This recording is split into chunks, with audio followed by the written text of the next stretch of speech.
World Trigger. All right. This is World Trigger Chapter 212, the Away Mission Test, Part 10. Last we left off, we had one chapter, and now we have two. So, yes, yes, all is right with the world. Last we left off, we found out the rankings of everybody, all the separate teams during the first special exam and the first day of the away mission test, and Suwa squad, which includes Osamu and a couple other and Katori and who was the last guy in their squad? I don't even remember. Oh, the sniper from OG squad. They all ended up at the very bottom of the rankings. So, that's not good. And meanwhile, Kodera, the last chapter ended with Kodera calling Suwa to ask him for something. And Suwa's like, "What? What do you need to know?" And basically, Kodera asks him to know about the personal scores for everyone on Suwa's squad. Suwa's immediately like, "Huh? Why should I tell you that? How would that help us?" And he's like, right. He's like, "Well, I'll share my squad scores with you too." He's like, "I don't give a fuck about your scores." And Kodera's like, "True, that's fair." So he's like, just because we ended up dead last, you think you're safe dealing with us losers? Is that what you're thinking, Kodera? He's like, "No." And there's just like an awkward silence on the phone, just like. And as Kodera's about to hang up, he's like, "Sorry, I should have asked differently." And he's like, "I got plus 22, and my members got around 15 points each, except for Katori." But he thinks that part. But he says, "But that's all you're getting from me." And then he gives Kodera advice. Just we get a little bit more shades of Suwa throughout this as we go along. But this is the first. We sure do. Yeah. Where he basically explains is like, Are you trying to make a deal with us, or is it just info you're after? Because, you got to be more clear when you're asking things, Otherwise, people will think you sus. So Kodera's like, "That's cool." And he's like, "If it's got some jewels for him, yo." Yeah, he said, and if it's deals really that you're after, if you're trying to make a deal, then come up with a juicy incentive from the start. Without that, you just come off as a crappy haggler. And Kodera's like, "Thanks for the tip." And people will either dismiss a crappy haggler or take advantage of one. Right. Yeah. Oh, man. Bad look. We get little shots of Ikoma cooking throughout this, which is actually kind of important later. I just wanted to drop that real fast. Kodera then calls Kuruma squad to talk about it. And Kuruma explains that the team got an average of 13 points per person. So... he asks, "What about you? What did you guys get?"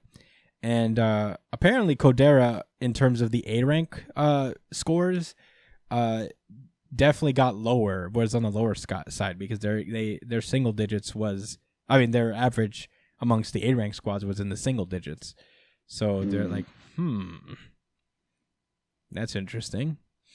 He explains that apparently he tried to limit the length of debate to keep it from taking up time, but since they had less time to voice their thoughts, maybe the A rank squads didn't really witness as much discussion to evaluate on, and that's maybe what they're thinking why Kodera got ranked so low. Ikoma's still cooking, and they keep just keeping track of all the people they get information from, their averages essentially.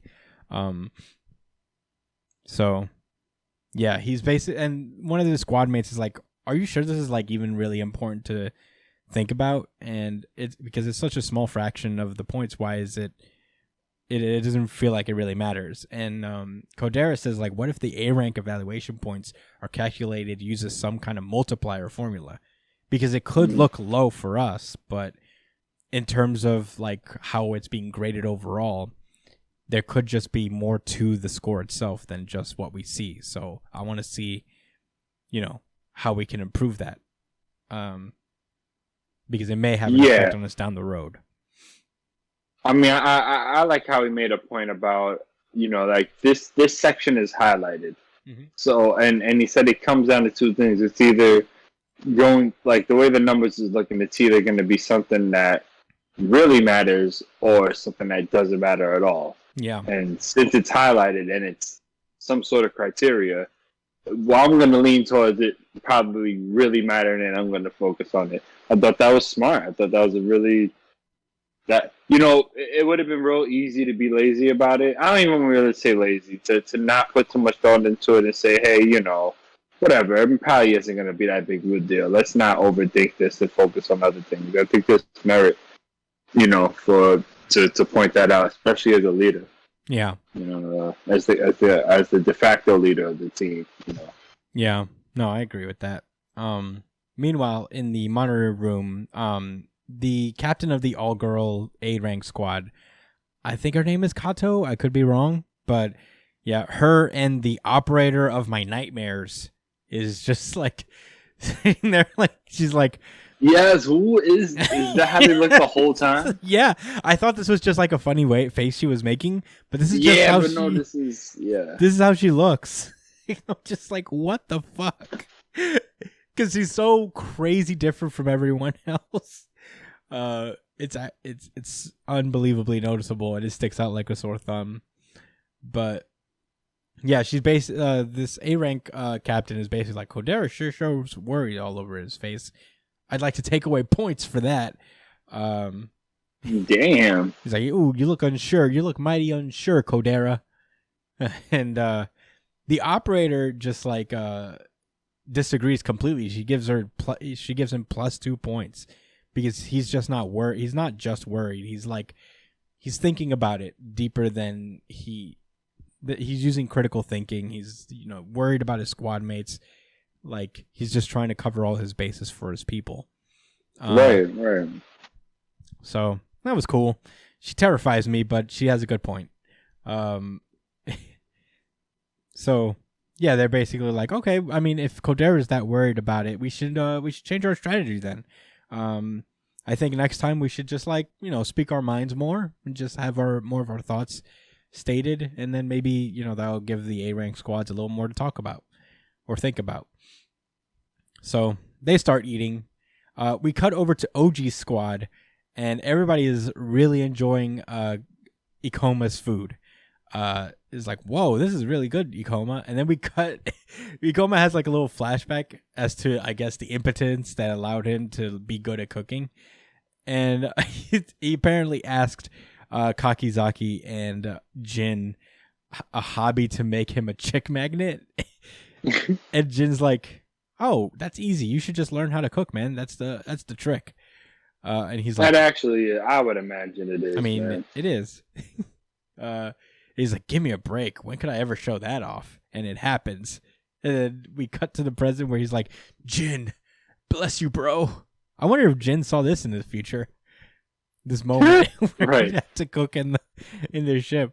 One of the possibilities. And Ikoma's actually crying because this is happening to him. And they're like, whoa, are you crying? I fucking love Ikoma, dude. Ikoma's probably my favorite character in this whole series. I love that guy. It's up there. So, yeah, that worked out. As he's crying, the monitor room cuts over to the A-rank squad, and they're like, whoa, he's a secret chef? Style points for him. But Midorikawa makes the point that if he keeps showing off like that, he'll run through their supplies. So, yeah. Demerit, I guess. Like Amatori always asking for rice. Mm-hmm. What's going to happen when you run out? Ooh, you're not going to have any rice no more? Oh shit, she's going to turn angry and shoot everybody up. With her ultimate trion cannon. Mm-hmm. They even talk a little bit about, how everybody else handled food while they're on the subject. There are only a couple squads that actually planned out full menus for all 7 days, so they're covered on food, which is smart. We also meet the HQ chief engineer that we've never seen before. His name is Raizo Terashima. I think that's his name. Oh, damn. Yeah, I said it. Raizo Terashima. So they're like, that's good. So yeah, Suwa is among the squads that had everyone plan like a meal plan for the 7 days. So everything's good. Now everybody starts to go through showers. They have this box in the bathroom that they throw their clothes in, and it breaks down into try-on and then becomes new clothes, Nice. which is pretty cool. That's why they they had them change before the test so they can have this dope-ass try-on clothes. So everyone showers, and then we cut over to basically Wakamura squad where Hughes is, and they say, "Hey, Hughes, the shower's free," and Hughes is like, "I'll shower in the morning." So yeah, now they're gonna figure out the room assignments because as it stands, there's one capsule bed that is secret from everyone else. They can sleep there, and there's like 2 bedrooms as well. So they usually break up. Like, I guess squads usually like take shifts who's going to sleep in the capsule first. Yeah. It's a 2-bedroom, a 1-bedroom, and a capsule. Yeah, I'd like to think. And then it's the operator room. I'd like to think the capsule was specifically put there for Hughes. Right? If not by the higher ups, then definitely from the author being like, yeah, I don't know how else to go about this. Because we're going to put 2 single rooms. Yeah, because this is why. Because we then cut over to a flashback of Reiji, who is on Tamakoma 1, talking about addressing the sleep thing, which is something we've talked about, actually. Because he can't sleep in his try-on body, so we have to go back to his regular body, and his regular body has the horns from After Couture. So they're just trying to figure out what exactly what to do about that. And he says, Reiji apparently says when they mentioned the top breath, when he mentioned it to the top breaths, they told him like he could figure it out himself.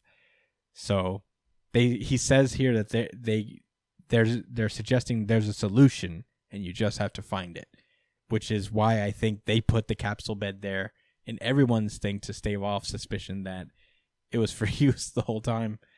By making every squad have to deal with the capsule bed. Yeah. This is so funny. That makes complete sense. Yeah. This is the funniest part, is that the way Hughes finds a way to sleep into the capsule, he basically goes like, "Forgive me, but I need to use the 1-person room. We Canadians can't sleep in the company of others." Yo, I just looked at the page like, is this nigga dead ass serious? There's nobody else from Canada or know anybody from Canada or Mikhail, and nobody could check him like, yeah, you're lying. That's ridiculous what you're saying right now. Because the only other neighbor is actually the engineer for Tamakoma. And he says he's also Canadians as well. Yeah, he says he's also from Canada. In fact, Hughes is supposed to be his cousin, and that's his cover. It's so funny. He's just like, I need Canadians, and they're like, what? Are Canadians that fussy? And they're like, no, I've seen movies and TVs, and Canadians are just like everyone else. And Hughes is like, lies, all of it. The media does not portray Canadians accurately. Yeah, He held on to that very strongly, man. I mean, he committed. He was in it. And he says, like, authentic Canadians must have their own rooms at all times. And he's like, what? Everybody's like, what? I don't... And carry a bottle of maple. Yeah. Yeah, a whole bottle of maple syrup. And then he's like, or I could just sleep in the capsule the whole time.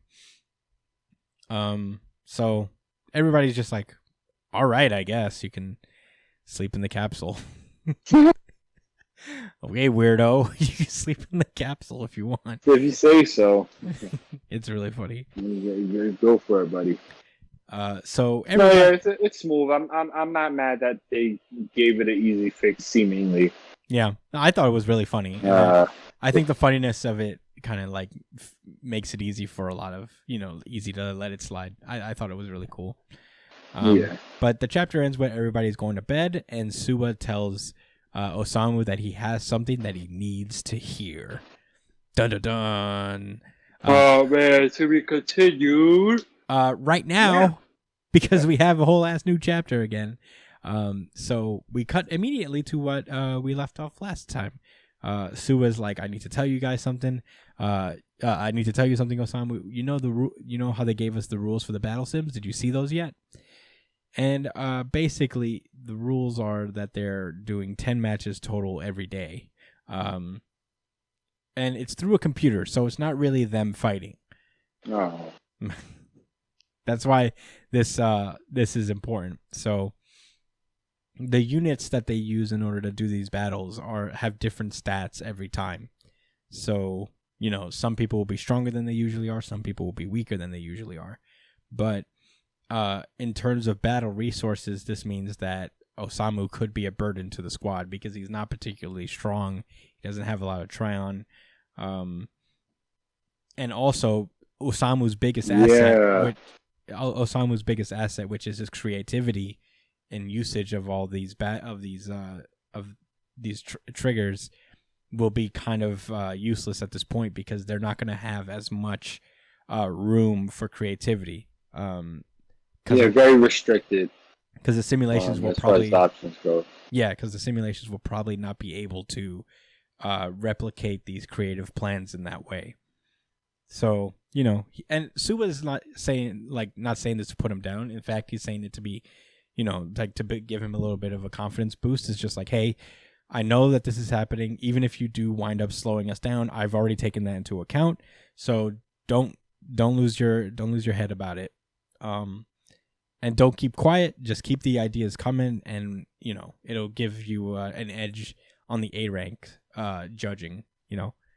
So it was like the big brother Nakumo needed. For real, man. Not a deadbeat like Jin. Yeah, for real. I mean, Sua's really stepping up, man. Who knew? Sua was just kind of like this punk, this cool. You knew, man. I mean, I always liked Sua. Your favorite characters. I said it up top. I always like Sua.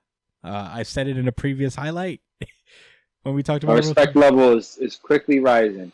Yeah, I mean, these two chapters. But I liked him because he, just on the surface, he was just the badass loose cannon type guy.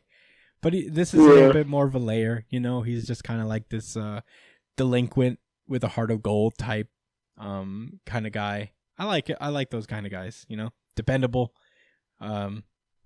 Big fan. So, yeah.